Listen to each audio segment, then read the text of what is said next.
இந்த வீடியோ பார்த்துட்டு இருக்க நீங்கள் யாராக வேணாலும் இருக்கலாம். ஒரு சின்ன பொண்ணாக இருக்கலாம், பையனாக இருக்கலாம். உங்களுக்கு வயசு 45லேருந்து 50 இருக்கலாம். இல்லை உங்கள் அம்மாவோட வயசு 45லேருந்து 55 இருக்கலாம். அப்படியும் இல்லை உங்கள் மனைவி, அக்கா, தங்கச்சி யாராவது இந்த வயசில் இருந்தாங்க அப்படின்னா இந்த வீடியோ கண்டிப்பாக உங்களுக்காக தான். இப்போது நீங்கள் அடுத்து பார்க்க போகிற வீடியோ சிலது இல்லை பல விஷயம் உங்கள் வீட்டில் நடக்கிறதா இருக்கலாம். இது பார்க்க சாதாரணமாக இருந்தாலும் இதிலிருந்து புரிஞ்சுக்க வேண்டியது நிறையவே இருக்குது. இந்தாடி இந்த குப்பையை வெளியே போட்டுரு. 2 நிமிஷம் தலைமுடிச்சு விட்டு போயிடுறேன். ஏய் என்ன நினைச்சிட்டு இருக்க? சொன்ன வேலை கூட செய்ய மாட்டியா? இந்த வேலைக்கு போற திமிரா இன்னும் கொஞ்சம் கூட மதிக்கவே மாட்ற. அம்மா இப்போ என்னமா சொன்ன? போறேன்னு தான் சொன்னேன். நீ ஒன்றும் போக வேணாம், எல்லா வேலையும் நானே செய்கிறேன். மா என்ன சாப்பாடு? மாவு அரைச்சிருக்கேமாப்பா. இட்லியா தோசையா? தோசையை சுட்டுருமா? எது தோசையா? ஏண்டி அவளுக்கு வீட்டு வேலை செய்யறக்கே கைங்கால வலிக்குது, நீ தோசைக்கு எப்ப ஒவ்வொன்றா சுடு தருவாங்களா?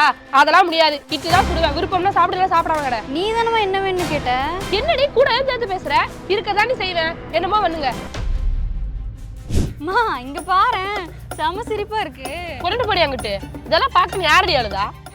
நல்லா தானே இருந்தேன், பெண்ணாச்சு உனக்கு. அவளுக்கு 1000 பிரச்சனை இருக்கும், அதெல்லாம் கூட சொல்லிட்டு இருப்பாங்களா? எதுக்குமா இப்ப அழுகுற? சொல்லுமா. சொன்னா மட்டும் தீட்டு வச்சிருவியாடி?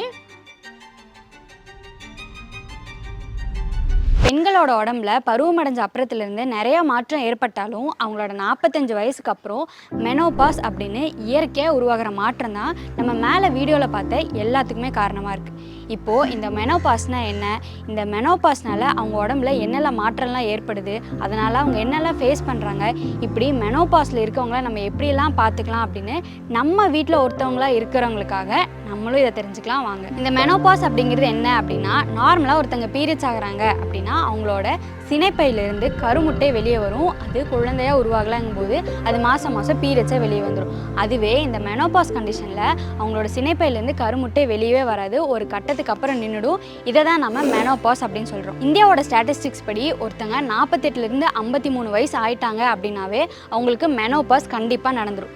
இது ஏன் குறிப்பாக இந்த வயசில் நடக்குது அப்படின்னு பார்த்தா, ஒரு பெண் பருவமடைஞ்ச அப்புறத்துலேருந்தே அவங்களோட சினைப்பையில் இவ்வளோ எண்ணிக்கையில் கருமுட்டை உருவாகி இருக்கும். அது நாட்கள் ஆக ஆக, அதாவது 48 வயசுக்கிட்ட வந்துருச்சு அப்படிங்கும்போது அந்த கருமுட்டையெல்லாம் இல்லாமே போயிடும். அதை தான் நம்ம பயாலஜிக்கல் ஏஜிங் சொல்லுவோம். அதுதான் மெனோபாஸும் கூட. இந்த மெனோபாஸ் கண்டிஷனுக்கு நம்ம உடம்பு போகுது இல்லையா, அதாவது கிட்டத்தட்ட 12 மாதம் ஒருத்தங்க பீரியட்ஸ் ஆகலை அப்படின்னா அதை நம்ம மெனோபாஸ்ன்னு சொல்லுவோம். ஆனால் அந்த 12 மாதத்தை நம்ம பெரிய மெனோபாஸ் ஸ்டேஜ்னும் மெனோபாசல் டிரான்சிஷன் அப்படின்னு சொல்லுவோம். இது எல்லாத்துக்குமே காரணம் ஈஸ்ட்ரஜன் அப்படிங்கிற ஒரே ஒரு ஹார்மோனால தான். இந்த ஈஸ்ட்ரஜன் ஹார்மோன் சினைப்பையில் உற்பத்தி ஆகிறனால இந்த மெனோபாஸ் டைமில் சினைப்பையோட செயல்பாடு கம்மியாகிறனால ஈஸ்ட்ரஜனோட அளவு கம்மியாகுது. அதனால தான் நமக்கு பல பிரச்சனைகள் வருது. என்ன மாதிரியான பிரச்சனைகள்லாம் வரும் அப்படின்னு டாக்டர் சொல்கிறாங்கன்னா, இந்த ஈஸ்ட்ரஜன் நம்ம உடம்புல பல வேலைகளை செய்யுது. அப்படி மூளை செயல்பாடுலையும் இந்த ஈஸ்ட்ரஜன் பெரிய பங்கு வகிக்குது. இந்த ஈஸ்ட்ரஜனோட அளவு கம்மியாகிறனால மூளை செயல்பாடும் கொஞ்சம் பாதிப்படையுது. நம்ம மூளையில் இருக்க ஹைப்போதலாமஸ் தான் நம்ம உடம்புக்கு எவ்வளோ டெம்பரேச்சர் இருக்கணும் அப்படிங்கிறத மெயின்டைன் பண்ணுது. அதுக்கு ஈஸ்ட்ரஜனும் ஒரு உதவியாக இருக்குது. இப்போ இந்த ஈஸ்ட்ரஜனோட அளவு கம்மியாகும் போது ஹைப்போதலாமஸ் டெம்பரேச்சரை சரியாக மெயின்டைன் பண்ண முடியாத இந்த மெனோபாஸில் இருக்க பொண்ணுங்களோட உடம்புக்கு ஹாட் ஃப்ளஷ் அப்படின்னு ஒரு விஷயம் நடக்குது. இந்த ஹாட் ஃப்ளஷ் அப்படின்னா என்னென்னா, அளவுக்கு அதிகமாக சூடும் அளவுக்கு அதிகமான வியர்வையும் இருக்கிறது. அதாவது அவங்க உடம்பு பொறுக்க முடியாத அளவுக்கு சூட்டாக இருக்கிறது. அடுத்த கண்டிஷன் என்னென்னா, நம்ம மூளையில் பிரெயின் ஸ்டெம், அதாவது மூளை தண்டுன்னு ஒரு பகுதி இருக்குது. அதுதான் நம்ம தூங்குறதையும் முழிச்சிட்டு இருக்கிறதையும் பேலன்ஸ் பண்ணிட்டு இருக்கு. அங்கே ஈஸ்ட்ரஜனோட அளவு கம்மியாகிறதுனால நமக்கு தூக்கமின்மை பிரச்சனை வந்து அதனால டயர்டும் சோம்பலாக இருக்கிறதும் நடக்குது. அடுத்து அமிக்டலா அப்படின்னு சொல்லப்படுற எமோஷனல் சென்டர், இங்கே தான் ஃபீலிங்ஸ் எல்லாமே டெவலப் ஆகுது. அதுக்கு பக்கத்திலே ஹிப்போ கேம்பஸ்ன்னு சொல்லப்படுற மெமரி சென்டர், அதாவது இங்கே தான் ஞாபகம் சம்மந்தப்பட்ட எல்லாமே நடக்குது. இந்த 2 பகுதியிலும் ஈஸ்ட்ரஜனோட அளவு கம்மியாகிறதுனால குழப்பமான மனநிலையும் தெளிவான மனநிலை இல்லாமல் அப்பப்போ மறதியும் ஏற்படுது. மூளையில் இவ்வளோ நடக்கிறனால பிரெயின் ஃபாக் அப்படிங்கிற ஒரு விஷயம் நடக்குது. பிரெயின் ஃபாக் அப்படின்னா என்னென்னா, ஒருத்தங்கனால சரியாக ஒரு விஷயத்தில் கவனம் செலுத்த முடியாது, முடிவெடுக்க முடியாது, ஒரு வேலையை செஞ்சு முடிக்க முடியாது. இந்த மாதிரி ஒரு குழப்பமான மனநிலைமையிலே இருப்பாங்க. இதுக்கு காரணமும் இந்த ஈஸ்ட்ரஜன் கம்மியாகிறனால தான். இது மெனோபாஸ் டைமில் தான் அதிகமாக ஏற்படுது. மூளையில் இவ்வளோ விஷயம் நடந்தாலும் உடம்பு சம்மந்தமாக மெட்டபாலிக் ரேட்டும் கம்மியாகுது. மெட்டபாலிக் ரேட் அப்படின்னா என்னென்னா, நம்ம உடம்புல கொழுப்பு சேருது இல்லையா, அதை நம்ம உடம்பு எப்படி எடுத்துக்குது அப்படிங்கிறது தான்.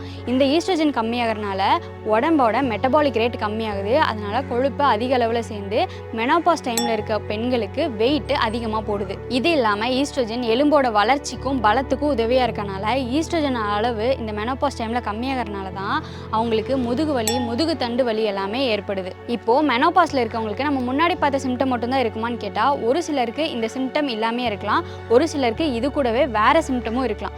நம்ம பார்த்தது எல்லாமே பொதுவாக நிறைய பேர்த்துக்கு இருக்குங்கிறனால அதை பற்றி மட்டும் பேசியிருக்கோம். இப்போ ஒருத்தவங்களுக்கு இந்த சிம்டம்லாம் இருக்குது, அவங்களுக்கு தாங்கிக்க முடியாமல் ரொம்ப உடம்புக்கு பாதிப்பு தருது அப்படின்னா அவங்க மெனோபாஸில் இருந்தாலும் சரி இல்லைனாலும் சரி டாக்டரை போய் பார்த்துறது நல்லது. இப்போது இந்த மெனோபாஸில் இருக்கவங்களுக்கு ஏதாவது ட்ரீட்மெண்ட் இருக்கா இல்லை ஏதாச்சும் பண்ண முடியுமா அப்படின்னு கேட்டால் இந்த மெனோபாஸ் அப்படிங்கிறது இயற்கையாக நடக்கிற விஷயங்கிறனால இதுக்கு ட்ரீட்மெண்ட் பெருசாக எதுவுமே இல்லை. ஆனால் நம்மளாக ஒன்று பண்ணலாம். இப்போது நம்ம அம்மாவாக இருக்காங்க அப்படின்னா அவங்களுக்கு பூ பிடிக்கும் அப்படின்னா பூ வாங்கி கொடுக்கலாம். இப்போது ஒரு ஸ்நாக்ஸ் விரும்பி சாப்பிட்றாங்க அப்படின்னா அந்த ஸ்நாக்ஸ் அவங்களுக்கு வாங்கி கொடுக்கலாம். இப்போ அவங்க கூட டைம் ஸ்பெண்ட் பண்ணலாம். அவங்க கோவப்பட்டு கத்துறாங்க அப்படிங்கும்போது நம்ம அந்த இடத்துல கோவப்படாமல் கொஞ்சம் அமைதியாக இருந்தோம்னாவே நிறைய பிரச்சனையை தடுக்கலாம். ஸோ இப்படி சின்ன சின்ன விஷயம் பண்ணி அவங்களையும் சந்தோஷமாக வச்சுட்டு நம்மளும் சந்தோஷமாக இருக்கலாம். இதே மாதிரி பிசிஓடி பிசிஓஎஸ் அப்படின்னு பெண்களுக்கு வரக்கூடிய காமனான பிரச்சனையை பற்றி பேசி நம்மளே ஒரு வீடியோ போட்டிருக்கோம். அது எதனால் வருது, என்ன பண்ணால் சரி பண்ண முடியும், அதுக்கு டாக்டர் என்ன சொல்கிறாங்க, நம்ம லைஃப் ஸ்டைலில் என்னென்ன சேஞ்ச் கொண்டு வரலாம் அப்படின்னு அதை பற்றி டீட்டெயிலாக பேசி ஒரு வீடியோ போட்டிருக்கோம். விருப்பம் இருக்கவங்க அதையும் போய் பார்த்துருங்க.